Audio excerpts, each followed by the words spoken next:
Échauffement de la voix. Mon prof de musique, il faisait ça en troisième pour échauffer notre voix avant le chant. Je trouvais ça génial. C'était très drôle, très gênant aussi. Ohayou gozaimasu du coup, bienvenue dans cette nouvelle vidéo. Je suis très content de vous retrouver aujourd'hui. J'espère que vous allez bien. Moi, les vacances ont été bonnes. Franchement, ça m'a permis de souffler un petit peu, de faire autre chose en fait. J'ai redécouvert ce que ça faisait de ne rien faire. J'étais un petit peu choqué parce que tu vois, premier jour des vacances, je suis là. Qu'est-ce que je fais? Je suis quelqu'un qui est habitué à tout le temps être en train de faire quelque chose. Et là, ça m'a un petit peu choqué de n'avoir rien à faire.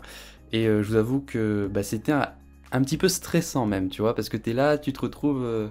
Enfin, tu perds même un petit peu ta créativité, je trouve. Bon bref, on s'en fout. Je sais pas vous, mais j'adore les histoires qui se passent dans des grottes. J'ai découvert que j'aimais ça lorsque j'ai regardé une vidéo de Squeezie. Je sais pas si vous avez vu cette vidéo, c'était avec un mec qui était resté bloqué dans une cavité. J'ai trouvé cette vidéo vraiment stressante, bouleversante aussi. Je vous la recommande parce que Squeezie raconte vraiment très bien. Et du coup aujourd'hui je vais vous raconter une histoire de spéléologie. Pour ceux qui ne savent pas ce que c'est que la spéléologie, en gros c'est tout ce qui est découverte, exploration et étude scientifique des grottes, des profondeurs de la Terre. Et du coup l'histoire que je vais vous raconter s'est passée dans la grotte la plus profonde du monde, la Vyryovkina Cave. Désolé d'avance si je prononce mal les noms russes dans cette vidéo, je ne parle pas cette langue, mais en tout cas, je vais faire de mon mieux. La Vyryovkina Cave qui se trouve dans le massif d'Arabica en Géorgie. La grotte a d'abord été découverte en 1968 par un groupe de spéléologues sibériens. Ils ont exploré les 115 premiers mètres de la grotte, puis elle a été redécouverte en 1982 par le spéléoclub Perovo de Moscou. Elle a ensuite été explorée petit à petit par ce même groupe russe qui se nomme les Perovo Spéléo. C'est en fait un groupe qui est réputé pour avoir exploré des grottes extrêmement profondes, notamment dans cette région, qui regroupe d'ailleurs les 4 grottes les plus profondes du monde. Ils ont exploré cette grotte petit à petit sur plusieurs années. Ça montre à quel point ça prend du temps d'explorer et de cartographier une grotte. Et ce n'est qu'en mars 2018, soit 36 ans plus tard, que ce même club a atteint le point le plus profond de la grotte, soit à 2212 mètres de profondeur. Voilà, à 2212 mètres, ils ont atteint le terminal de la nappe phréatique et tout au fond, il y avait un magnifique point d'eau, c'était de l'eau turquoise.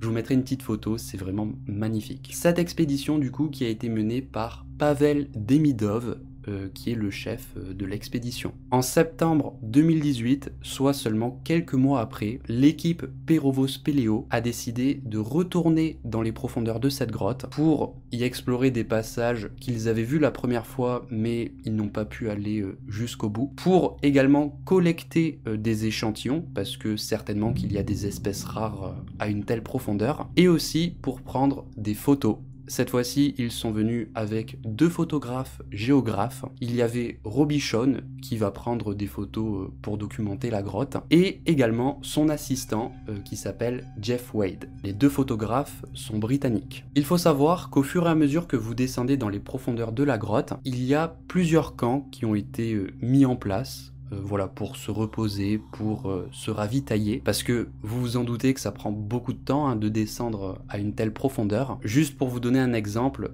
pour atteindre le point le plus profond de la grotte, ils ont mis 4 jours. L'équipe a dû descendre des milliers de mètres de cordes, ils ont dû passer par des passages vraiment très étroits. Il y a même des moments où ils ont dû ramper dans de l'eau, dans de la boue, et tout ça en transportant leur matériel. Donc c'est quand même très physique. Au moment de cette histoire, ils sont à un camp qui se trouve à 2100 mètres de profondeur. C'est un camp qui est plutôt bien situé, il se trouve dans un couloir horizontal. Juste à côté de ce couloir horizontal, vous avez un gouffre qui fait 20 mètres de profondeur et 8 mètres de large.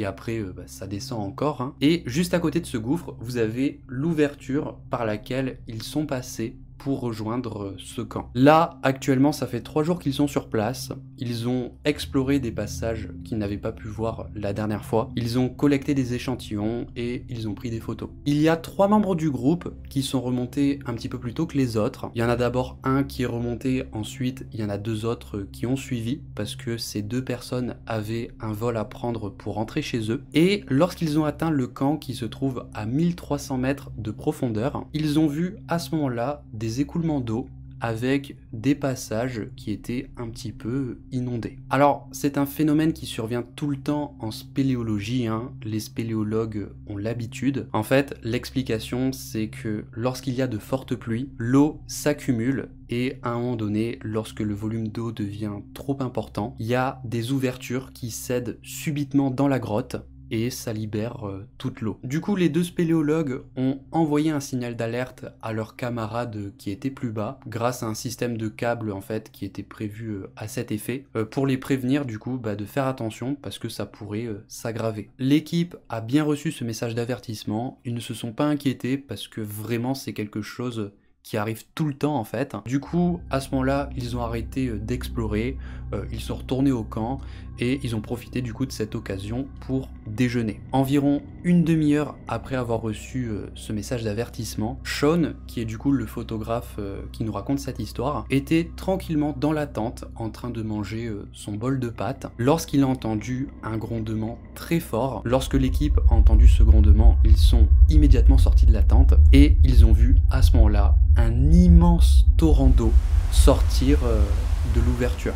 Sean s'est tenu là, la bouche grande ouverte, avec son bol de pâtes toujours à la main. Il était stupéfait, il était impressionné. Il n'était pas non plus très inquiet par ces écoulements d'eau parce que leur camp est bien situé, en fait il est protégé contre l'humidité, donc il ne s'est pas inquiété, mais il n'était pas non plus très rassuré d'entendre ce déluge de l'eau qui s'écoule. Le groupe a regardé cette immense cascade pendant plusieurs minutes, ils étaient tous impressionnés et ensuite ils sont retournés à leurs occupations, ils ont continué de déjeuner. 2 heures plus tard, la cascade était toujours aussi puissante et à un moment donné, Sean a vu que Lyubimov s'est levé et il est parti regarder à travers un trou qui se trouvait juste à côté de leur tente. Sean lui a du coup demandé si ça va et Lyubimov lui a dit qu'il a remarqué un bruit de gargouillement qui semblait provenir de ce trou. Bon, Lyubimov a regardé dans le trou, il n'a pas vu d'eau, mais il était un petit peu inquiet.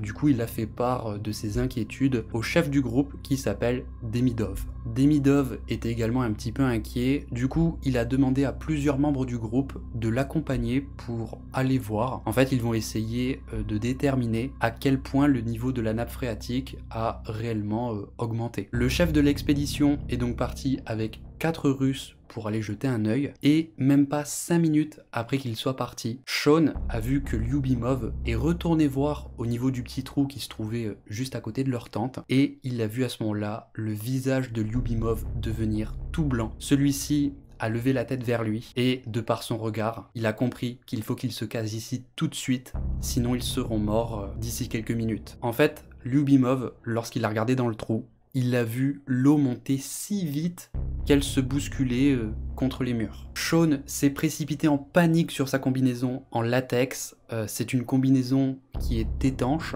Il faut bien la mettre au niveau des extrémités, sinon c'est plus étanche. Hein. Et du coup, son assistant Jeff Wade l'a aidé à enfiler sa combinaison en vitesse. Et une fois que Sean avait enfilé sa combinaison, eh bien, il a aidé en retour son assistant à mettre la sienne. Les 2 photographes se sont dépêchés à mettre leur coque en nylon. Ils ont enfilé leur harnais, leurs gants et équipement de corde. Pendant qu'ils s'équipaient, ils pouvaient toujours entendre le déluge de l'eau qui montait très rapidement. Sean s'est précipité sur sa caméra, il a attrapé les cartes mémoire de son appareil, il les a mis dans sa combinaison, il a laissé tout son matériel derrière lui, une valeur de 10 000 $, parce qu'il sait que s'il prend un sac, eh bien ça va les ralentir et ça pourrait leur coûter la vie. Une fois qu'il a récupéré les cartes mémoire de son appareil, il s'est retourné et il a vu que Jeff n'était plus là. Sean s'est mis à crier le nom de son collègue et celui-ci lui a répondu depuis l'obscurité « J'arrive, j'arrive !» Jeff s'est mis à courir vers lui,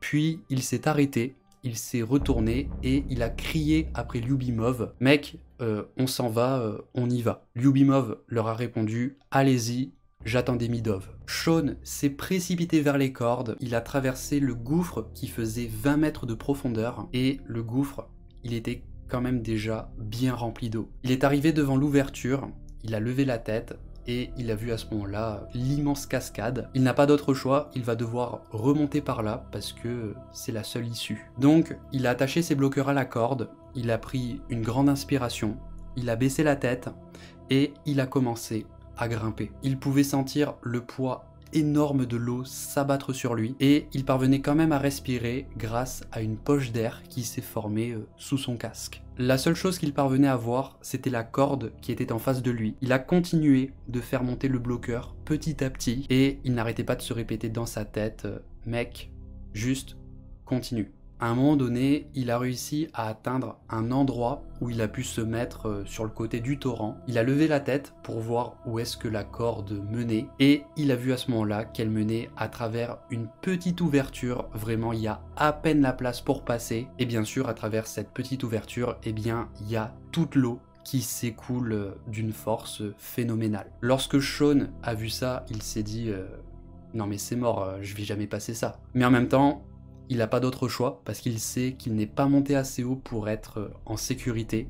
Il y a son assistant qui est juste derrière lui, il va bientôt arriver. Il peut pas rester comme ça en plein milieu de la voie. Donc, il n'a pas le choix. Il a grimpé jusqu'à cette petite ouverture et il s'est mis à forcer le passage à travers. Il a galéré comme pas possible. Il pouvait monter son bloqueur seulement de quelques centimètres à la fois. Et une fois qu'il a traversé cette section, il s'est dit j'espère vraiment que Jeff va pouvoir faire ça parce que sinon c'est fini pour lui. Sean était toujours en panique, il a continué de monter aussi vite qu'il pouvait. À un moment donné, il a rejoint une section plus sèche parce que l'eau a pris un chemin différent et à ce moment-là, il a entendu quelqu'un crier derrière lui. C'était en fait Jeff Wade qui lui a crié de ralentir parce que maintenant ils sont en sécurité. Sean s'est donc arrêté à un endroit où il pouvait, il a attendu après son ami. Lorsque Jeff est arrivé à son niveau, il a vu que son visage était tout blanc, il avait les yeux grands ouverts, il était complètement terrifié. Jeff, en arrivant, lui a dit « Mon Dieu, nous sommes en vie ». Les deux photographes ont continué de grimper jusqu'à atteindre le prochain camp qui se trouve à 1900 mètres de profondeur. À ce camp, il y a une tente avec de la nourriture et du matériel médical. Une fois qu'ils sont arrivés à ce camp, ils ont regardé dans les profondeurs et malheureusement, ils n'ont vu qu'une seule lampe apparaître. C'était en fait Andrei Zinikov qui était en train de remonter et du coup il les a rejoints au camp. Lorsqu'André est arrivé, il leur a demandé s'ils avaient vu les autres. Malheureusement, ils ont répondu que non, hein. Et du coup, les trois hommes se sont assis en silence, en craignant que le pire soit arrivé. Il y a eu un long suspense, et 15 minutes plus tard, ils ont commencé à voir des lampes apparaître. Les 5 Russes restants sont remontés jusqu'au camp, les uns après les autres. Sean n'y parvenait pas à y croire, ces mecs sont beaucoup trop forts. Il y a même l'un d'entre eux qui a carrément eu le temps d'emporter un sac avec à l'intérieur plein de sacs de couchage, un kit de brassage et un réchaud. Les Russes leur ont expliqué qu'ils ont réussi à s'échapper juste à temps. Lorsqu'ils sont retournés au camp, parce que je vous rappelle qu'ils étaient partis pour voir le niveau de la nappe phréatique, lorsqu'ils sont retournés au camp, ils ont vu que tout le gouffre était complètement rempli d'eau. Ils ont dû nager pour atteindre l'ouverture. D'ailleurs, Demidov, le chef de l'expédition, a été pris dans un tourbillon, dans un courant très puissant, et il a dû nager comme un fou pour en sortir. Une fois que les Russes leur ont raconté tout ça, ça n'a pas pris beaucoup de temps. Ils sont directement allés dans la tente, ils ont allumé un feu, et ils se sont mis à rire de ce qui venait de se passer. Sean, lui par contre, était toujours effrayé, il est resté dans sa combinaison, il a continué de regarder dans les profondeurs. En fait, à ce moment-là, il avait vraiment peur parce que il sait qu'à seulement 70 mètres au-dessus d'eux, il y a un autre écoulement d'eau et à un moment donné, au-dessus d'eux, il y a un passage qui est vraiment très étroit. Si vous voulez, vous êtes obligé de ramper sur plusieurs mètres pour traverser ce passage, sauf qu'avec l'écoulement qu'il y a au-dessus d'eux, eh bien certainement que ce passage était complètement inondé. Ce qui veut dire que si l'eau qui est en dessous d'eux continue de grimper, eh bien ils sont pris au piège, ils sont foutus. Au bout d'un certain temps, il a finalement réussi à se détendre, du coup il a rejoint les Russes dans la tente et il s'est réchauffé. Après un long moment, les écoulements d'eau sont devenus de moins en moins puissants et du coup ils se sont de suite sentis rassurés parce qu'en fait ils sont tirés d'affaire. Au total, les écoulements d'eau ont duré 20 heures, soit l'équivalent d'une semaine de pluie. Et en gros, l'explication à tout ça, c'est ce que je vous avais expliqué en début de vidéo. L'eau s'est accumulée à un endroit et à un moment donné, le volume est devenu tellement important qu'il y a une ouverture qui a cédé et ça a libéré toute l'eau dans la grotte. Du coup, je vous montre un schéma de la grotte avec toute la partie qui était inondée. C'est assez impressionnant. En fait, c'est vraiment toute la nappe phréatique qui était complètement remplie d'eau. Au final, l'expédition a quand même été un succès parce qu'ils ont pu découvrir de nouveaux passages. Il y a des passages du coup qui ont été cartographiés. Ils ont également pu récupérer des échantillons d'espèces rares. Ils ont quand même réussi à ramener ça. Et suite à cette histoire, toute la sécurité de la grotte a fortement augmenté dans le cas où une telle chose se reproduirait. Les Russes ont organisé cette expédition dans la supposition que les inondations de la grotte avaient lieu qu'en hiver et ils se sont rendus compte au final que c'était complètement faux. Voilà, et c'est du coup la fin de cette histoire. Bon, du coup c'est la fin de cette vidéo, j'espère que cette histoire vous a plu. Dites-moi dans les commentaires si ce format est à refaire. Mais en tout cas j'adore vous raconter ce genre d'histoire parce que déjà je trouve que ça change des threads et au final on a quand même une histoire qui est vraiment stressante. Enfin en tout cas moi je me suis mis dans la peau des gens qui ont vécu cette histoire et je pense que je me serais pissé dessus. Voilà, je pense que j'aurais encore plus rempli le niveau de l'eau. Du coup je vous souhaite une bonne soirée, je vous fais des bisous et je vous dis à la prochaine.